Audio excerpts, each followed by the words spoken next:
welcome back to the channel. I hope you all are doing great. So in this video we are gonna discuss about some winning study strategies that gonna help you in clearing your CS exams. So without any further ado, let's get started. Here is the strategy number 1. Prioritize yourself and your mental peace over any other person and any other thing.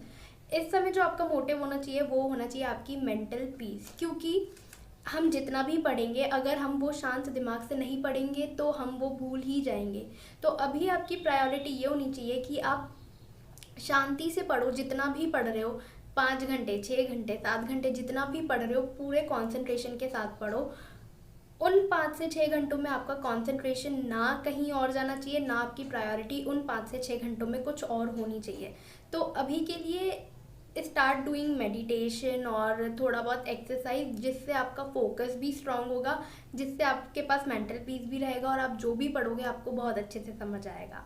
Coming to the tip number 2, keep a positive mindset. Always keep a positive mindset. देखो हम competitive courses में हैं, CA CS CMA, ये ऐसे courses होते हैं जहाँ हम बहुत बार डीमोटिवेट हो जाते हैं, लेकिन एक ऐसी स्ट्रेटेजी जो शायद आपको हेल्प कर सकती है एंड दैट इज़ हमेशा एक पॉजिटिव माइंडसेट के साथ आगे बढ़ो।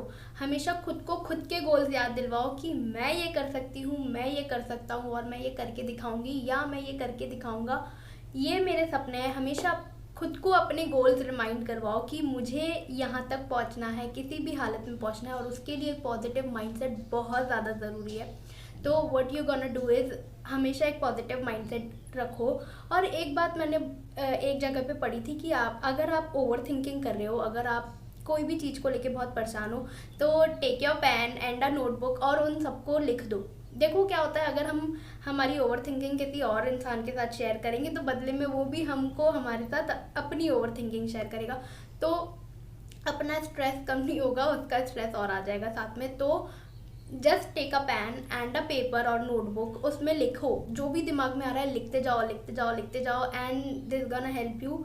आपकी ओवर थिंकिंग कम करेगा, स्ट्रेस कम करेगा और एक पॉजिटिव माइंडसेट को बैलेंस करने में बहुत हेल्प करेगा। Moving on to the tip number 3।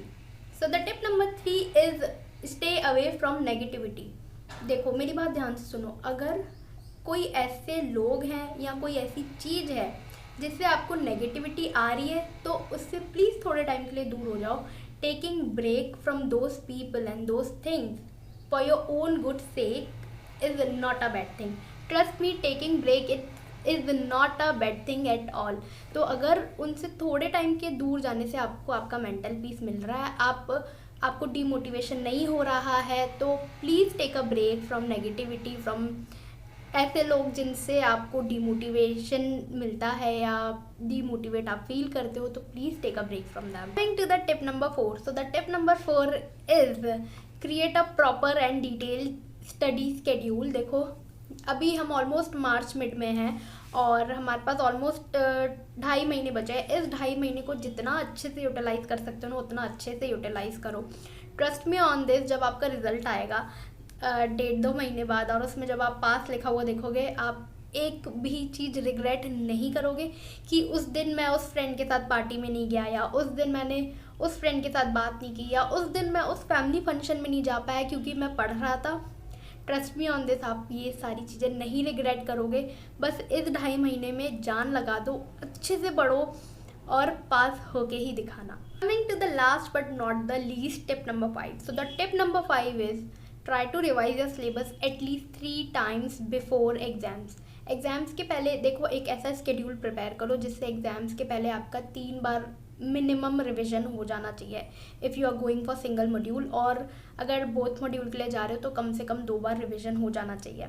उसके साथ स्कैनर सॉल्विंग पे फोकस करो, मॉक टेस्ट दो, टेस्ट सीरीज़ परचेस करो या खुद ही अपने आप को टेस्ट दो और उससे राइटिंग प्रैक्टिस करो। ये सारी चीज़ें बहुत हेल्प करती है। जब आप एग्ज़ाम्स में लिखने बैठते हो तो ये सारी चीज़ें आपको कहीं ना कहीं बहुत हेल्प करेगी। तो स्कैनर सॉल्विंग पे ज़्यादा फोकस करो, और मैं सजेस्ट करूँगी कि आप कोचिंग इंस्टीट्यूट के नोट्स के साथ मॉड्यूल भी रेफर करो। जैसे फॉर एग्जांपल एक चैप्टर आपने कोचिंग इंस्टीट्यूट के नोट से पढ़ा, उसी चैप्टर को मॉड्यूल से एक बार ऊपर से गो थ्रू कर दो और साथ के साथ उसका स्कैनर भी सॉल्व कर लो। इससे आपका बहुत सारा टाइम बचेगा और कॉन्फिडेंस भी बूस्ट हो जाएगा. So yeah, that's it for today. Thank you so much for watching this video. Take care. Bye bye. All the best.